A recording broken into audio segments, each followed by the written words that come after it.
अस्सलाम वालेकुम viewers, Usman speaks में एक और व्लॉग के साथ हाजिर हैं। आज आप देख रहे होंगे कि हम किसी ढाबे या फूड पॉइंट पे मौजूद हैं।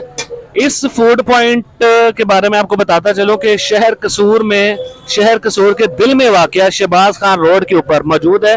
पिछले 50 से 60 साल हो चुके हैं, बल्कि इससे भी ज़्यादा हो चुका होगा टाइम, जब ये लोग अपनी 3 से 4 नस्लों से यहाँ पे ये काम कर रहे हैं। इन भाई का दावा ये है कि यहाँ पे मरहूम जुल्फकार अली भुट्टो तक जब भी कसूर में आते थे तो वो भी यहाँ से खा के जाते थे। उसके बाद बाबा बुल्ले शाह के दरबार पे हाजिरी दे के तो फिर वो वापस जाते थे।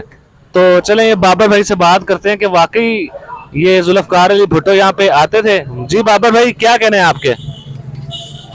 अस्सलाम वालेकुम। वालेकुम सलाम, बताएं जरा। जी जी, यहाँ पे जुल्फकार अली भुट्टो साहब भी खाना खा के गए हुए हैं और आज तक जहाँ भी जितने भी बाबा बुल्ला शाह के मज़ार पर ज़ायरीन आते हैं कसूर शहर में, यहाँ से ही खाना लाइक करते हैं। तो आप सबसे गुजारिश है कि एक दफ़ा टेस्ट करके देखें, इंशाल्लाह मज़ा आएगा। अच्छा, जब जुल्फकार अली भुट्टो मरहूम यहाँ पे आते थे तो उस वक्त कौन बैठता था इस जगह पे? वहाँ यहाँ पे हमारे बड़े बुजुर्ग बैठा करते थे, जिनका काम था शुरू से, जिन्होंने काम स्टार्ट किया था वो बैठते थे। तो तब की बात है मेरे दादा के। तो अभी आप कितनी नस्लें जो यहाँ पे मतलब वही काम उस वक्त से कर रहे हैं?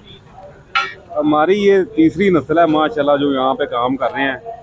सुबह टाइम हमारी दुकान पे नाश्ता भी लगता है, चने का गोंग पाएगा, साथ में रोटी होती है, नान होता है। अच्छा, तो आप बिलावल जरदारी, आसफ जरदारी में से किसी को इनवाइट करना चाहेंगे कि वो आके अपने जरूर, क्यों नहीं। पैगाम दे दे उनको। जी ये भुट्टो बेनजीर, आप कभी भी हमारी शॉप पे चक्कर लगा सकते हैं। चले, बहुत शुक्रिया बाबा भाई जी। ये